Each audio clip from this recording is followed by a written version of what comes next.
বাংলাদেশের জাতীয় সংবাদ মাধ্যমসমূহে প্রকাশিত সংবাদসমূহের উল্লেখযোগ্য অংশ নিয়ে সম্পাদিত অ্যানালগ নিউজরুমে স্বাগতম। সুধী দর্শক শ্রোতা, আজ ২৯শে অক্টোবর ২০০৯ বৃহস্পতিবার। সহিংসতা এবং ছাত্রলীগ শব্দ দুটো যেন একে অপরের সম্পূরক। প্রায় প্রতিদিন দেশের কোথাও না কোথাও কোনো না কোনো স্থানে সরকারদলীয় ছাত্র সংগঠনের নেতাকর্মীরা উপহার দিচ্ছে বেপরোয়া সহিংসতা। প্রতিপক্ষ ছাত্র সংগঠন তো বটেই, নিরীহ সাধারণ ছাত্ররাও রক্ষা পাচ্ছে না ছাত্রলীগ ক্যাডারদের হাত থেকে। কখনো কখনো একক আধিপত্য বিস্তার এবং ছিনতাই, চাঁদাবাজি ও টেন্ডারবাজির ভাগবাটোয়ারাকে কেন্দ্র করে নিজেরাও জড়িয়ে পড়ছে রক্তক্ষয়ী সংঘাতে। ছাত্রলীগ কর্মীরা ঢাকা বিশ্ববিদ্যালয়ের এফ রহমান হলের দুজন সাধারণ ছাত্রকে হকি স্টিক দিয়ে পিটিয়ে মারাত্মক আহত করার খবর এবং জগন্নাথ বিশ্ববিদ্যালয়ের জাতীয়তাবাদী ছাত্রদলের নেতাকর্মীদের উপর বিনা উস্কানিতে হামলা করে কমপক্ষে ১৫ জনকে আহত করার সংবাদ ছেপেছে প্রথম আলো, যুগান্তর, নয়াদিগন্ত, যায় দিন, ভোরের কাগজ ও আমার দেশ পত্রিকা। উত্তরাঞ্চলীয় জেলা নাটোরের সিংড়া এবং সীমান্ত জেলা নেত্রকোনার কলমাকান্দায় ক্ষমতাসীন দলের ক্যাডাররা জাতীয়তাবাদী দলের শান্তিপূর্ণ সম্মেলনে বিনা উস্কানিতে হামলা করে বিএনপি কার্যালয় ভাঙচুর এবং ১০ জন বিরোধী দলীয় নেতাকর্মীকে আহত করার সময় পুলিশ প্রশাসনের রহস্যজনক নীরবতার খবর ছেপেছে সমকাল, আমার দেশ ও নয়াদিগন্ত পত্রিকা।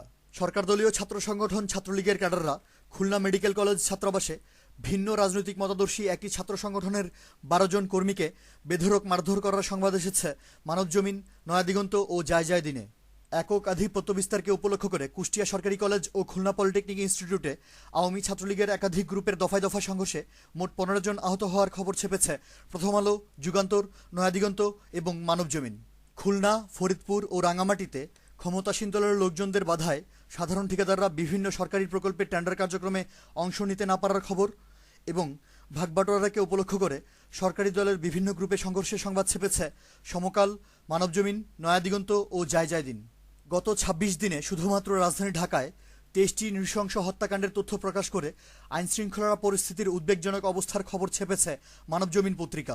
শীতলক্ষ্যা নদীর তীর ঘেঁষে সরকারি দল আওয়ামী লীগ ও এর অঙ্গ সংগঠনের নেতাদের বেপরোয়া ভূমিদস্যুতার সংবাদ এবং আওয়ামী যুবলীগ নেতার নেতৃত্বে তার ক্যাডার বাহিনী নারায়ণগঞ্জের সিদ্ধিরগঞ্জে একজন বীর মুক্তিযোদ্ধার বাড়িতে হামলা ও গুলিবর্ষণ করার খবর এসেছে যথাক্রমে ফোকাস বাংলা ও মানবজমিনে। রাষ্ট্রীয় মালিকানাধীন সোনালী ব্যাংকে আওয়ামী লীগ দলীয় লোকজনদের বেপরোয়া চাঁদাবাজির উপর একটি প্রতিবেদন এবং রাজধানী ঢাকার ঐতিহ্যবাহী ভিকারুন্নিসা নুন স্কুলে ক্ষমতাসীন লোকজনদের অনৈতিক কর্মকাণ্ডের খবর ছেপেছে যায় দিন ও সমকাল। শুধুমাত্র রাজনৈতিক প্রতিহিংসার কারণে বরিশাল শেরেবাংলা মেডিকেল কলেজ হাসপাতালে স্থাপিত স্বাধীনতার ঘোষক ও বহুদলীয় গণতন্ত্রের প্রবক্তা শহীদ রাষ্ট্রপতি জিয়াউর রহমানের একটি স্মৃতি মুরাল রাতের অন্ধকারে ভেঙে ফেলার নিন্দনীয় ঘটনায় সংবাদ এসেছে যুগান্তর, আমাদের সময় ও bdnews24.com-এ। চট্টগ্রামের মিরেরসরাই, ঢাকার সাভার, বন্দরনগরীর নারায়ণগঞ্জ ও উত্তরাঞ্চলীয় জেলা নাটোরে ভারতীয় মাদকদ্রব্যের করাল আগ্রাসনের উপর ভিন্ন ভিন্ন খবর ছেপেছে মানবজমিন, ইত্তেফাক ও যুগান্তর। ঠাকুরগাঁও ও নড়াইলে সারের ডিলার নিয়োগে দুর্নীতি, অনিয়ম ও দলীয়করণের সংবাদ এসেছে সমকাল ও ভোরের কাগজে।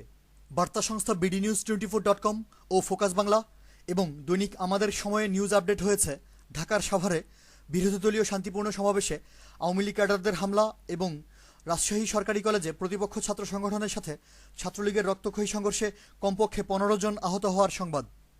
অ্যানালগ নিউজ আজ এ পর্যন্তই। আমাদের পরবর্তী নিউজ শোনার আমন্ত্রণ জানিয়ে আজকের মতো বিদায়। ধন্যবাদ।